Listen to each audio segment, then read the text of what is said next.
Hello and welcome to Foreign Policy Focus, episode 61. I am the show's host, Kyle. Thanks everybody for tuning in. For those of you who listened to the last show, FPF 60, the audio quality was a little off. I had accidentally, turned my internal mic on my laptop and wasn't using my blue mic that I usually use, so the audio quality should be quite a bit better this time. Didn't re-record the episode because I thought the content was pretty good and didn't want to give that up, but I hope everybody enjoyed it, and if you're liking the show, please share the show. The show continues to grow. Last week was the best week so far for the show. I'm really excited about everything. So if everybody is listening to the show, when you get a chance, go to foreignpolicyfocus.libsyn.com and go ahead and click the share button there. Share it on Facebook, Twitter, whatever you got, wherever you like to share. So what I'm going to do for this show, since it's the midpoint of 2017, I thought it'd be a cool opportunity to just go through kind of the active conflict zones in the world right now and just update on what's going on there. Quick brief. Definitely oversimplify things a little bit, but set the stage to, what to look for coming the end of summer. Also want to say that the next episode, Foreign Policy Focus 62 or 63, I will have Will Porter back on the show, and we're going to talk a little bit about kind of how we find news and how we vet news stories and news sites and stuff like that. So if anybody has any questions they would like us to address on that topic and kind of how to define foreign policy news, then go ahead and join the Facebook group Foreign Policy Focus and post it there, or message or email me at kylesfilesblog@gmail.com. So before we get into running through the conflicts, there are just three current events news stories that I want to talk about off the top. The first is the missile defense programs going to be restructured. These are changes made in the Obama era, but the election of Trump possibly could change that, but it doesn't look like that's going to happen. What's happening is that right now, I guess, Boeing really runs the missile defense program, and then,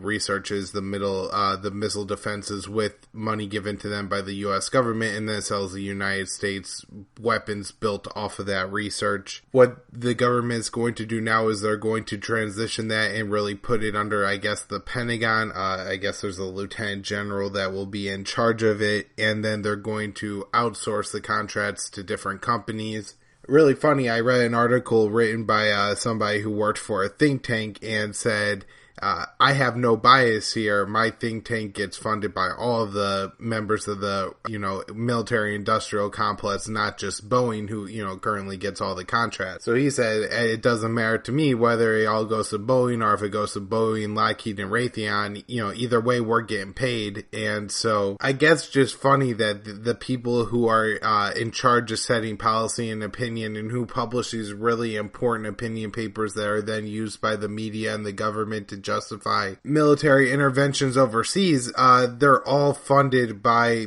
these military industrial complex companies, and so the goal is always more war. They're funding in, they always had, they acknowledge they're going to have a bias because the bias is towards war. However, his point being that the missile defense program is now going to become more bureaucratic, more part of the Pentagon, which is completely incompetent, and lead to a situation where America has worse missile defense systems. So I don't think we're going to see a change on that. It looks like the new congressional budget is going to go ahead and continue things the way they are, and now we'll actually start the process of making that transition. China reported being upset about U.S. weapons sales to Taiwan. The U.S. agreed to sell Taiwan about $1.4 billion in weapons, and so China being what they see as an enemy of Taiwan, Taiwan really being a part of China, and the Taiwanese government being illegitimate. And so our agreement to sell Taiwan those $1.4 billion in weapons, which I'm sure was, pushed by the military industrial complex, and somebody out of one of these think tanks will write a paper on why it's important to sell Taiwan these weapons so they could maybe retain some independence from China, or to help U.S. interests in the region, whatever the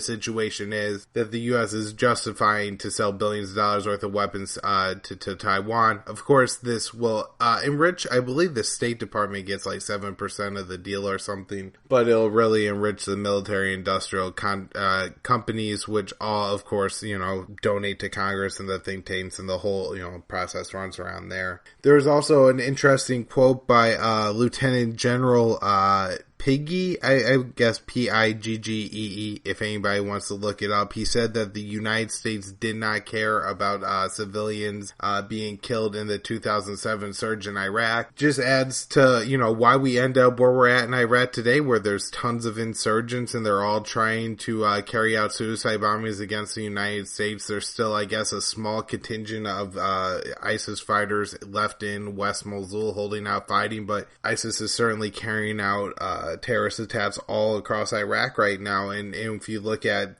them saying, they didn't have the care for civilians in 2007 as compared to what we care for them now, you'll realize just what a horrific situation it is. I mean, Air Wars reported that 80% of West Mosul has been destroyed by fighting. I'm sure mostly by artillery and U.S. Air Coalition strikes. They have confirmed that between 900 and 1,200 people have been killed in Mosul, and they have reports that up to 7,000 people have been killed. Air Wars uses very, very meticulous researching and looks for a lot of evidence before they confirm any kills. Of course, Air Wars just bases theirs off of airstrikes and not artillery strikes, which kill people as well. And so, this just adds to the mess in the situation that we're in. And like I said, quote, very interesting, and just getting some omissions like this. And I believe it was at a pro-army conference. This wasn't like somebody who's a whistleblower coming out and saying it. It was them saying, like, look, we're being so accurate now, but really they're not being all that accurate. Alright, so now I'd just like to run through some of the things going on around the world, the armed conflicts. It looks like things have cooled off in the Ivory Coast. I know I've been talking about a militia or a revolution there where a bunch of the members of the army switched sides because they weren't being paid. It looks like everything's kind of back to normal now. The UN is pulling out of the Ivory Coast, and so at least for the time being, things have settled off there. Moving east, we get to Mali, where there's an ongoing civil war in that country, some French intervention in that country. Mali is a part of a regional coalition of 5 governments and now has UN and French support, looking to fight Islamist governments or Islamic organizations around that region. A lot of these Islamist organizations started piling up after the Libya disaster that Obama and Hillary Clinton created in 2011. The situation in Mali is there's kind of a north-south civil war going on. I believe the Tuaregs and then that revolution being hijacked by a lot of Islamist groups, the main being Al-Islam, which is an Al-Qaeda-linked group fighting against the Malian government along with the French and probably soon coalition support. The terrorists have started really in Mali especially targeting Westerns. They just released a video showing 6 Western hostages asking for the countries to negotiate. The president of France was actually just in Mali. A pretty popular Western tourist resort was attacked by the Malayan terrorist group. I believe it was Al-Islam that carried out that attack. So the situation in Mali looks like it's getting worse. I have no idea who's winning the war. It doesn't seem like any side's winning, and things are kind of just are where they are right now. In Libya, you have just really a complete mess. You have kind of the Libyan government divided into a couple of state-like situations and then like almost a lot of independent cities.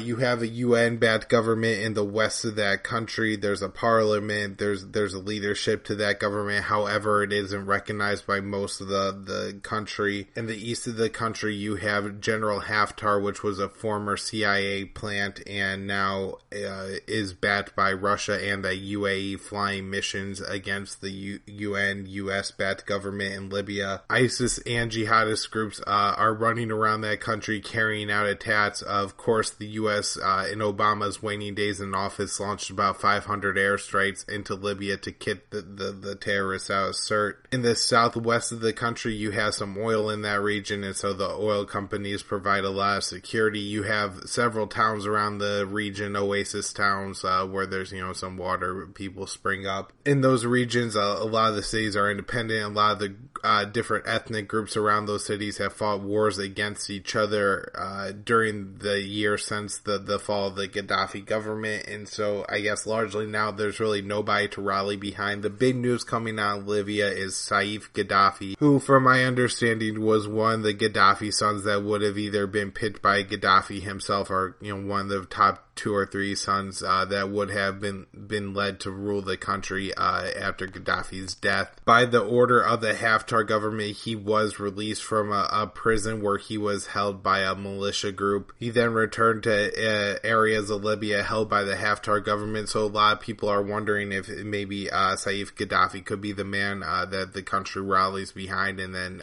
starts to reunify. Of course, with his alliance with the Haftar, or seeming alliance with the Haftar government, this may cause a problem for the US and UN-backed government, and we could see an increase of fighting between the two organizations. Typically, when the two different governments, the Russian-backed and the UN-backed governments, end up fighting, Al-Qaeda joins in, tries to pick on the losing side and take some more territory that way. Continuing in Africa, we have Somalia, where there's basically a civil war going on in that country. You have several different areas of control in the non-Al-Shabaab areas of Somalia. Al-Shabaab is, of course, an Al-Qaeda-linked terrorist group, and some of the factions within Al-Shabaab, I guess, declare allegiance to ISIS, while others declare allegiance to either bin Laden, Zakari, or Al-Qaeda. They control a lot of areas in the south of the country. Those areas in the south of the country are facing famine, the areas controlled by Al-Shabaab. There's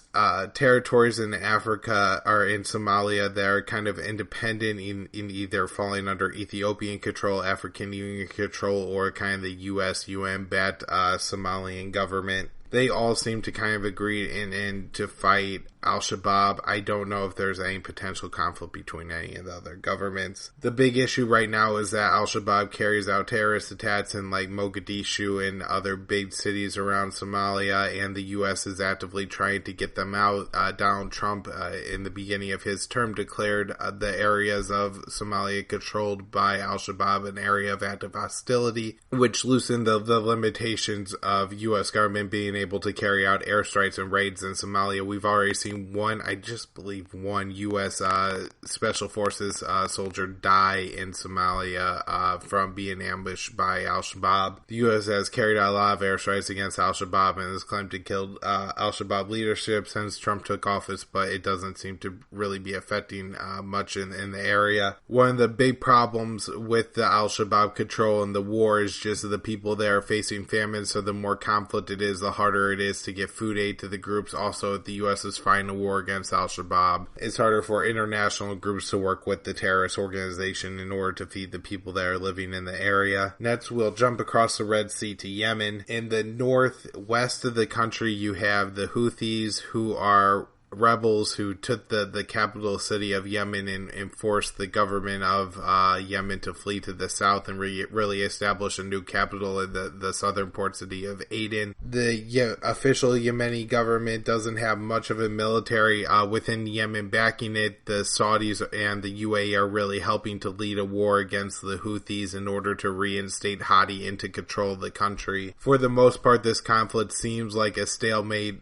Saudi Arabia has contemplated and tried to gain international support for trying to take the port of Hadaya, which would likely cause a complete humanitarian catastrophe in the north of Yemen. Almost all the aid for the people of Yemen who are starving and dying of cholera right now come through that port, and at that port was shut down. Things like vaccine for people with cholera, and then saline packets so people with cholera can replace enough fluid so they don't die, won't be able to get into the country, as well as food aid. A lot of people are starving and are resorting to picking through the garbage at this point. So other than the port of Hadaya, the only other real areas of conflict, or the big areas of conflict right now, are the city of Sana'a, where Saudi Arabia is waging a bombing campaign against the Houthi rebels, as well as just the general people of the city. Pretty much daily, if you follow Nasser Arabi on Twitter, you'll get tweets coming out, civilians killed in coalition airstrikes, Saudi coalition airstrikes, which of course are backed by the United States government. The United States under Hillary Clinton and Barack Obama sold Saudi Arabia hundreds of millions of dollars of weapons. Of course, John Kerry approved the weapon sales as well, including the planes that are being used to fly and drop the bombs and the bombs themselves. U.S. airmen are helping with the bombing campaigns and possibly even flying in the planes themselves. The U.S. is running logistical support for Saudi Arabia, and they're refueling the Saudi planes over Yemen to allow them to bomb for longer periods of time. Saudi Arabia has carried out so many bombings in Yemen that at this point, if the United States want to continue to sell them weapons, they wouldn't have weapons to continue to drop on Yemen. This, of course, the war is always framed in the context of a Sunni versus Shia war, but that simply isn't the case. Iran has provided the Houthis with some small arms support, but it seems to be relatively minor, especially compared to the long war that Saudi Arabia has waged against the Houthis. Iranian support for the Houthis does seem to be increasing. For the large part of the war, it was a false narrative that Iran provided any support to the Houthis. In recent months, it seems like the Iranians have given the Houthis some small weapons. I guess they continue, to be a thorn in the Saudi side. The Houthis, for their part, have pushed into Saudi Arabia a couple times and have attacked some Saudi soldiers within Saudi Arabia. I've read reports that some Pakistani soldiers may be stationed at the border now, but they said they won't go into Yemen actually. In the port city of Taiz, closer to the south of Yemen, the city is besieged by the Houthis, but it does seem like the coalition government is making some small progress against the Houthis there. And then in central Yemen, which is mostly small villages and, desert mountainous regions, goat herders and stuff like that, the Houthis seem to be maybe making some small gains, but relative stalemate. Of course, in this area of the country, the United States is carrying out a drone war against Al-Qaeda, who is the main fighting force of the Yemeni government in central Yemen. And so you have this really weird contradiction for the United States where the further west you go in the country, the more likely it is that the United States is fighting for Al-Qaeda and helping Saudi Arabia against the Houthis. Or if you move towards central Yemen, then the United States starts waging a drone war against Al-Qaeda and, in that way supporting the Houthis. We'll now move to Syria, where we'll just kind of bounce around to the different regions of the country. In the west of the country, near the capital city of Damascus, Assad continues to make some gains against the rebels around that area. These are mostly al-Nusra-linked rebels and, slowly taking kind of cities and villages and neighborhoods one at a time, a lot of times seeming to use a strategy of he besieges a city, starts to starve out the population, and then makes them a deal where they could move to the Idlib province if they just get out of the region. Moving to the northwest of Syria, and then the Idlib province is mostly controlled by al-Nusra and Al-Qaeda linked groups. Of course, they've changed their names several times: Al-Sham, Al-Nusra, the Something Front. And so they just kind of continue to change their names in order to receive support from the CIA program that arms Syrian rebels. The FSA is in this area and has declared alliances with Syrian jihadist groups like the Syrian Mujahideen. Moving more to north-central Yemen, you have the Kurdish enclave of Afrin, where they're receiving some hostility from Turkey and then Turkish-backed Syrian rebels. The YPG has announced, which is the Kurdish fighting force, that they're going to look to take some lands from Turkish-supported Syrian rebels.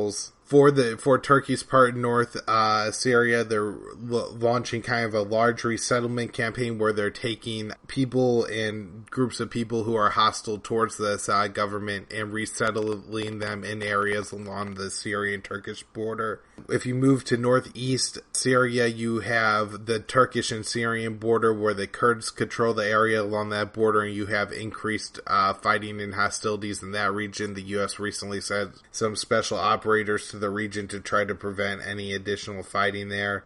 If you move towards kind of just like west central Syria, you have the YPG surrounding Raqqa, trying to take the city of Raqqa from ISIS. A lot of civilians dying there. It's an absolute terrible bloody mess. Eastern edge of the Raqqa province, you have the Syrian Arab army, Assad's army, pushing into that region and continuing to make territorial gains. In south of Syria, you have the situation between the U.S. government and then the Assad-backed militias and the Syrian Arab army, where the U.S. is trying to prevent Assad from linking up with Iraqi Shiite forces, which of course the U.S. supports in Iraq, and that would establish a kind of a supply route from the Shiites in Baghdad to Assad and Damascus, allowing Assad to win the war quicker. The general trend of the Syrian war is that Assad, the Russians, the Iranians are continuing to make more territorial gains in the war, as well as the U.S.-backed Kurdish forces.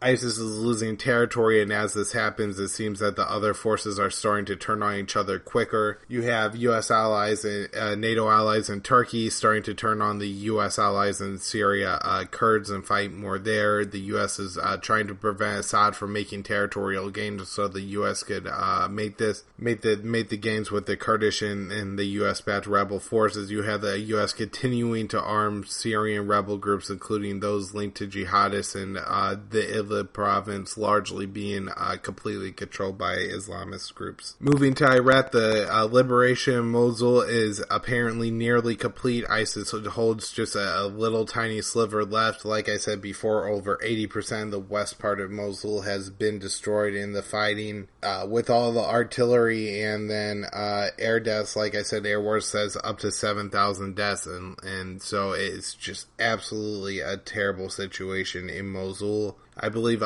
900,000 people have been displaced by the fighting, while some people in East Mosul have returned home, many in West Mosul haven't. A lot of people are fearful of the coming ISIS kind of retaliation, suicide attacks to come against Baghdad and the Mosul area. It looks like the Baghdad government will try to control Mosul after they kick ISIS out. ISIS will continue to control portions of the Anbar province, cities like Tel Afar, and areas in the Iraqi desert, kind of linked with the Syrian border. In Afghanistan, we have the Taliban controlling an increasing amount of territory, especially in the south near the Helmand province, where they're moving closer to the capital city of that province. Many American Marines have died defending that province, and now American Marines are returning to that province.